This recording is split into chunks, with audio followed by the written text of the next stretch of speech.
Hello students, आज आपण विम्याचे वाणिज्य दृष्टिकोनातून काय महत्त्व आहे ते अभ्यासणार आहोत. त्याच्यामध्ये पहिला पॉईंट आहे तो म्हणजे अंतर्गत व्यापारास मदत.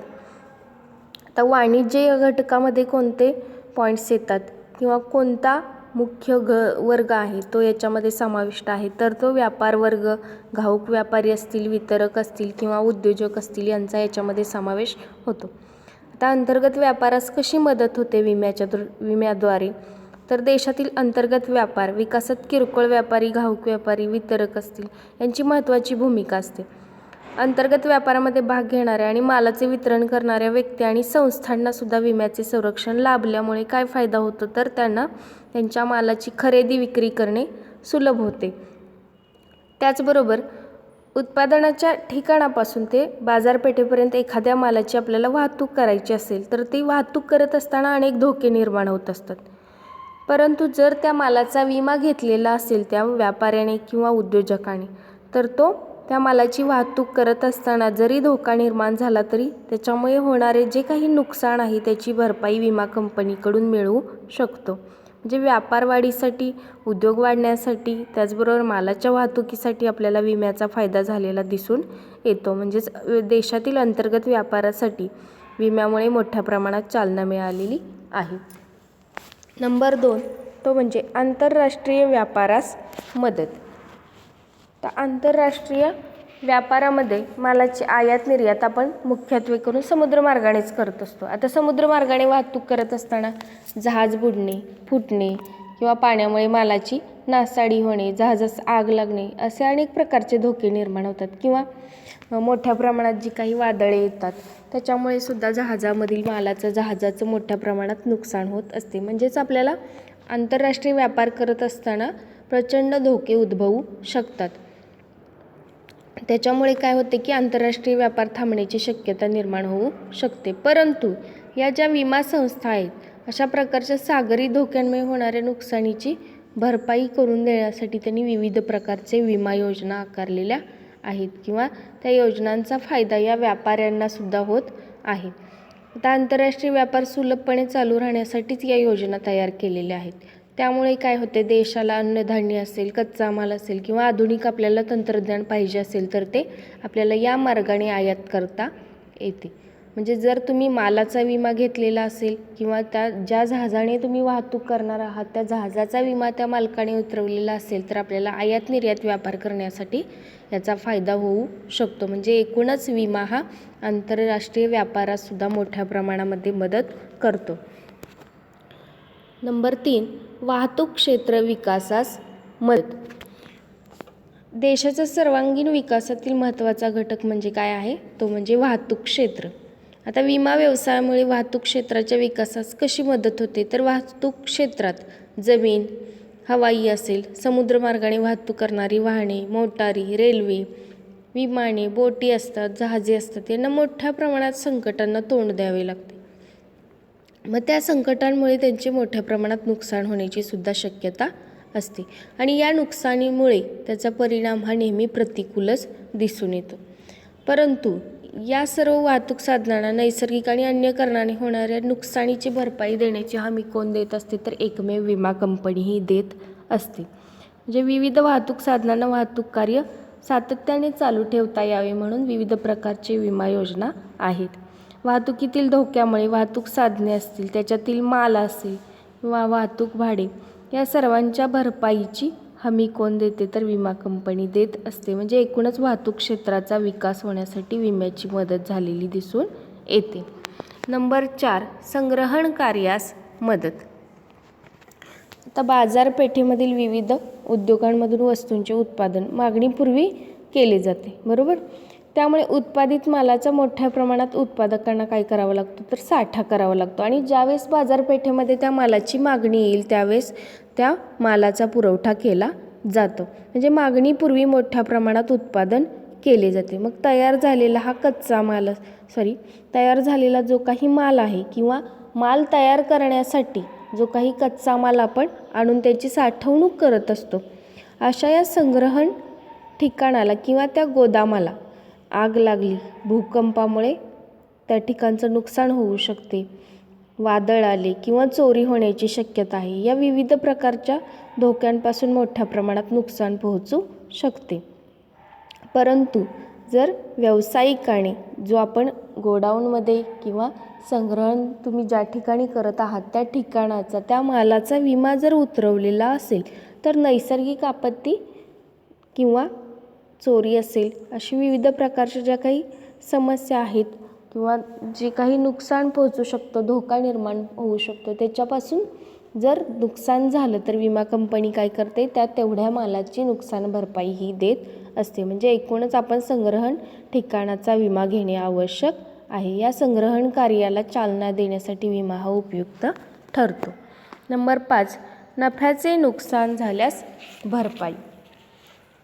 आता व्यवसाय असेल, उद्योगाच्या मालमत्तेचा त्याचबरोबर अन्य सामग्रीचा विमा देऊन विमा कंपनी काय करते की मालमत्तेस नुकसान झाल्यास भरपाईची हमी देत असते. त्याचबरोबर आगीमुळे माल जळणे, मालमत्तेचे नुकसान होणे यामुळे उद्योग किंवा व्यवसाय पुन्हा पूर्वस्थितीत आणण्यासाठी जास्त वेळ जातो.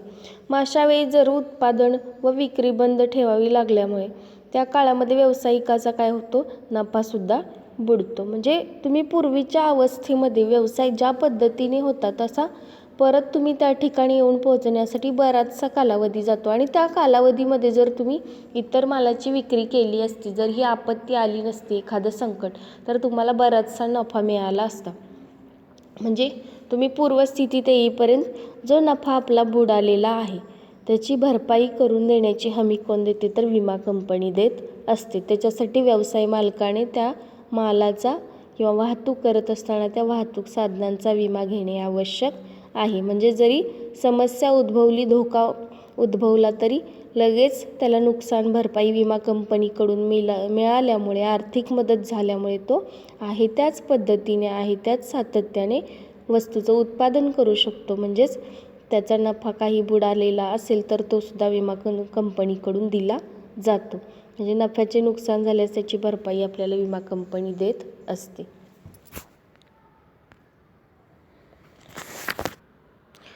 नंबर 6, व्यापार व व्यवसायात सातत्य राहण्यास मदत. व्यापारी